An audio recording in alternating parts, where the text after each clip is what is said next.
Hi friends, welcome to Sathya சமையல். இன்றைக்கி வீடியோவில் பிரண்டை துவையல் எப்படி செய்யலாம்னு சொல்லிட்டு பார்க்கலாம்.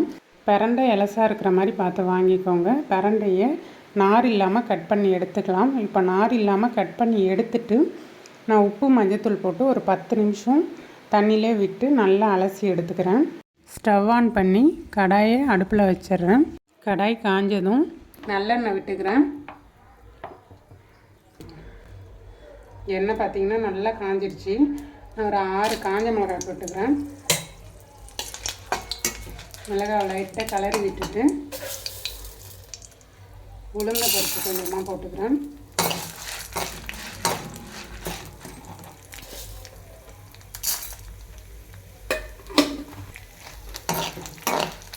இந்த உளுந்தோடைய கலர் லைட்டாக மாறினதுக்கப்புறமா நம்ம க்ளீன் பண்ணி வச்சுருக்கிற பிரண்டையை எடுத்து போட்டுக்கலாம். பிரண்டையை பார்த்திங்கன்னா உப்பு மஞ்சத்தூள் போட்டு அந்த தண்ணியில் ஒரு 10 நிமிஷம் ஊற வச்சு நல்லா வாஷ் பண்ணி எடுத்துட்டேன்.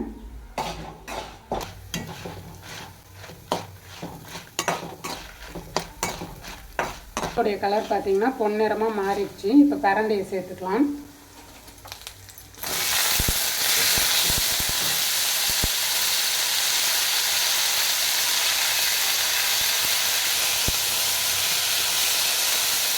பிரண்டையோடைய கலர் மாறுற அளவுக்கு இதை நல்லா வதக்கி எடுத்துக்கலாம்.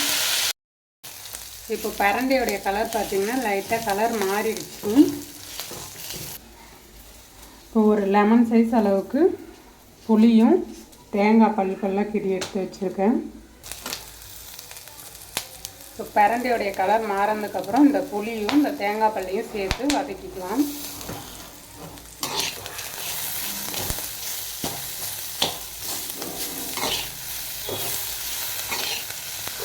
இப்போ ஸ்டவ் ஆஃப் பண்ணியாச்சு. நல்லா பிரண்டை பார்த்திங்கன்னா கலர் மாறிடுச்சு. இதை நல்லா ஆற வச்சு மிக்ஸி ஜாரில் போட்டு நல்லா நைஸாக அரைச்சிக்கலாம். தேவையான அளவுக்கு உப்பு போட்டு அரைச்சி எடுத்துக்கலாம். மிக்ஸியில் நல்லா நைஸாக அரைச்சி எடுத்தாச்சு. அரைக்கும் போதே பார்த்திங்கன்னா உப்பும் சேர்த்து தேவையான அளவுக்கு அரைச்சாச்சு. அடுப்பில் கடாயை வச்சுட்டு தாளிப்புக்கு தேவையான அளவுக்கு நல்லெண்ணெய் நான் சேர்த்துக்கிறேன். நல்லெண்ணெய் சேர்த்தோன்னா நல்லா வாசனையாக டேஸ்ட்டாக இருக்கும். நல்லா நிறைய சேர்த்துக்கிறேன்.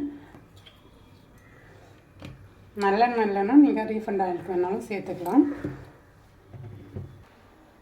தாளிப்புக்கு தேவையான அளவு கடுகும் உளுத்தம் பருப்பும் எடுத்து வச்சுருக்கேன்.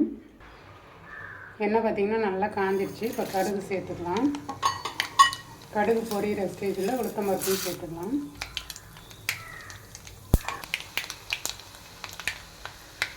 கடுகு நல்லா பொரிஞ்சிடுச்சு. இப்போது அரைச்சி வச்ச பேஸ்ட்டையும் சேர்த்துக்கலாம்.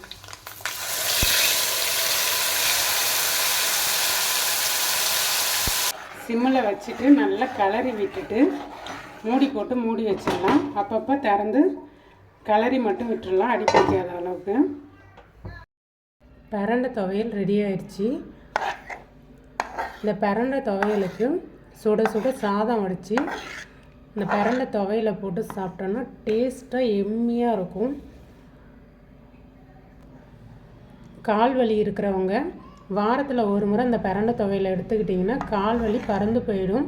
நீங்களும் பிரண்டை துவையல் செஞ்சு பார்த்துட்டு எப்படி இருக்குதுன்னு சொல்லிவிட்டு கமெண்ட் பண்ணுங்கள். இந்த வீடியோ பிடிச்சிருந்தால் லைக் பண்ணுங்கள், ஷேர் பண்ணுங்கள். மறக்காமல் நம்ம சேனலை சப்ஸ்கிரைப் பண்ணிக்கோங்க.